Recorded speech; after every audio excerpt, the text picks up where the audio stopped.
السلام علیکم every one, I hope آپ سب ٹھیک ہیں۔ میں نے ابھی ریسنٹلی ایک ویڈیو اپلوڈ کی تھی۔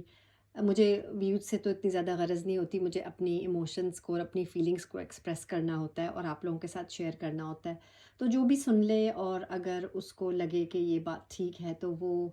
سبسکرائب کر سکتا ہے چینل کو، اگر نہیں سبسکرائب کرنا تو کم سے کم بات تو سنیں، اور تاکہ اگر کوئی اس میں سے کچھ ان کو فائدہ ہو، بھلا ہو، تو اٹ وڈ بی گڈ۔ ابھی جو مجھے بات کرنی تھی وہ انہی کی کرنی تھی، خاتون جو سعودی عربیہ میں جنہوں نے ابھی بیبی ڈلیور کیا ہے۔ مجھ کو بہت کوفت ہو رہی ہے، میں نہ ان کی بلکہ پہلے بھی کہہ چکی ہوں کہ سپورٹر بھی نہیں، ہیٹر بھی نہیں، مگر مجھے اس طرح کوفت شروع ہو گئی ہے کہ ہر کچھ اتنا اسکرپٹڈ لگتا ہے کہ بچے جو ہیں، خاص طور پہ جو لڑکا ہے اس کو تو اسکرپٹ رٹایا ہوتا ہے، وہ آ کے بیٹھ جائے، میرا پیاری بہن ہے، میری پیاری بہن ہے، میں اس کے ساتھ جاؤں گا، بقالے جاؤں گا، اس کا ہاتھ پکڑوں گا۔ وہ اتنا اریٹیٹ کرتا ہے، وہ مجھے نہیں پتا کہ کسی کو کس طرح اس کے اوپر کوئی بھی کسی قسم کی فیلنگز آ سکتی ہیں سوائے اریٹیشن کے۔ پھر یہ خاتون بیٹھی ہیں پلنگ پہ چڑھ کر اور یہ پریٹینڈ اس طرح کر رہی ہیں جیسے کبھی کوئی 16 سال ان کی عمر ہے اور یہ پہلا کوئی ان کا بچہ ہے، اور شرما رہی ہیں، اور میاں جو ہے وہ آ رہا ہے اور سر پہ پھولوں کے ہار رکھ رہا ہے اور تاج رکھ رہا ہے، وہ بھی سب اب اسکرپٹڈ لگ رہا ہے مجھے۔ اور مجھے ہمیشہ سے ہی لگ رہا تھا ایکچولی، حالانکہ میں دوسری والی بہن کی بھی فین نہیں ہوں، لیکن مجھے یہی لگا تھا کہ یہ خاتون جو ہے نا، شی از سو کلیور، اتنی یہ چلاک ہے، یہ لومڑ کی طرح اس کی عقل ہے، بہت اس کو پلان کرنا آتا ہے، اور اتنے آرام سے پلان کر کے تو پھر بات کر کے بنا لیتی ہے، اور اس کے بعد جو ہے یہ پورا ایک اسکرپٹ لکھتی ہے۔ اس نے پورا ایک اسکرپٹ لکھا ہوا ہے، بے شک پورا اس نے ایک ڈرامہ سیریز کا اسکرپٹ لکھا ہوا ہے، اور وہ مجھے نہیں سمجھ آ رہی کہ اس کی فین بیس کو کیوں سمجھ نہیں آتی اس کی، کہ یہ کیسا اسکرپٹڈ اس کا سارا ڈرامہ ہے، کہ بھائی پہلے اس نے کہنا شروع کیا جولائی اگست میں اس نے کہنا شروع کیا کہ جی پتہ نہیں میں میاں سے ڈیورس لوں گی کہ نہیں لوں گی، میں تو پریگننٹ ہوں ابھی، تو مجھے ہو نہیں سکتی ہے ڈیورس۔ پھر وہ پریگننسی جو ہے وہ چوئنگم کی طرح کھچتی چلی گئی، اور وہ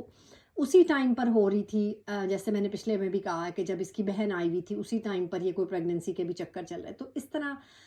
میرا خیال ہے کیونکہ انسان کتنا گرے سے گرا بھی انسان ہو، وہ دو بہنوں کے ساتھ ایٹ اے ٹائم کوئی ریلیشن شپ نہیں رکھ سکتا، مجھے تو جہاں تک مجھے یقین ہے اس بات کا،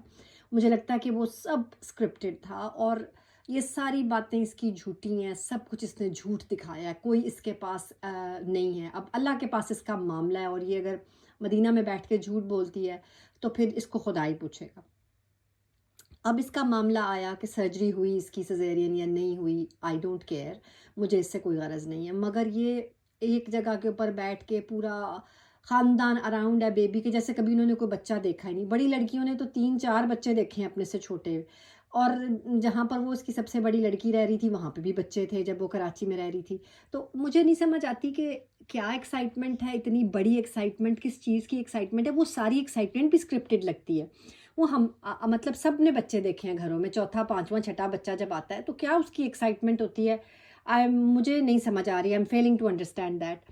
مے بی شاید مجھے ہی سمجھ نہیں آ رہی بات کی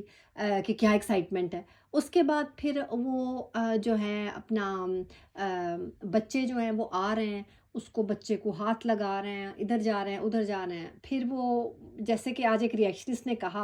اور میں اکثر اس کا تگری نہیں کرتی ہوں بیکاز وہ بہت زیادہ مین میک نکالتی ہے، لیکن وہ بچے کو جو ہے نا وہ اتنا زیادہ مین ہینڈل کیا جاتا ہے کہ اس نے بیمار ہی ہونا ہے، اور اس کی بیماری سب کو نظر لگ گئی بھی، کس چیز کو نظر لگ گئی، کس نے دیکھا کیا ہے جس کو نظر لگ گئی ہے وہ، اور وہ ایسا جیسے دنیا کا سب سے حسین بچہ اس کے گھر میں ہی پیدا ہوا ہے۔ اب حسین وہ کہاں سے ہو گیا مجھے نہیں اس بات کی سمجھ آئی، باپ کی بھی شکل دیکھ لیں، ماں کی بھی دیکھ لیں، بچہ حسین کہاں سے آ گیا ہے، I am feeling to understand that again. اور یہ پورا ایک ڈرامہ اسکرپٹ لکھا ہوا ہے، اور پوری ایک نا نظمیں کہانیاں اور ناول پڑھ رہی ہے یہ، افسانے گھڑ کے بہت انتہائی کوفت والی بات ہے یہ، اور اس کی جو فین بیس ہے اس کو کیوں سمجھ نہیں آتی، کیونکہ اس نے اپنی بہن کے پیچھے الزام لگا کر لوگوں کے کلکس کروائے ہیں، کلکس کروا کر یہ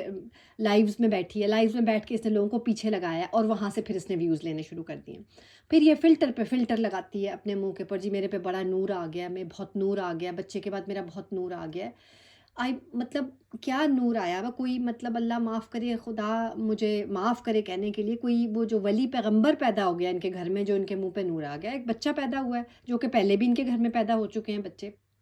کیوں فلٹر لگا کے، اور پھر ڈرامہ، انتہائی کوفت ہے۔ تو لوگوں جو اس کے پیچھے لگے ہوئے ہو، پلیز کچھ تھوڑا سا اپنی عقل کو کھول کے استعمال کر کے دیکھیں۔ آپ نہ لگیں اس کی بہن کے پیچھے، نہ میں تو کسی کو بھی سبسکرائب نہیں کرتی، لیکن کم سے کم تھوڑی سی عقل تو رکھیں اپنی، کہ کیا چل رہا ہے یہاں پہ۔ اپنے پہلے جو بچے، اس کے 4 بچے ہیں، وہ کسی باقاعدہ اسکول میں نہیں پڑھ رہے، نہ ان کو کوئی تعلیم ہے۔ وہ بچیاں جو پردہ کرتی تھیں، اب وہ اتنے اتنے دوپٹے لے کے آ جاتی ہیں، وہ سب نظر آ رہے ہوتے ہیں، ان کے بال سب کچھ نظر آتا ہے، اور جو ہے وہ پہلے اسٹیٹمنٹس ہی آ چکی ہیں کہ جی میں نے تو اس کو کہا تھا کہ تم نقاب نہیں اتار سکتی ہو، اور میری لڑائی اس بات پہ ہوئی تھی کہ اس نے نقاب اتارا تھا اینڈ آل دیٹ۔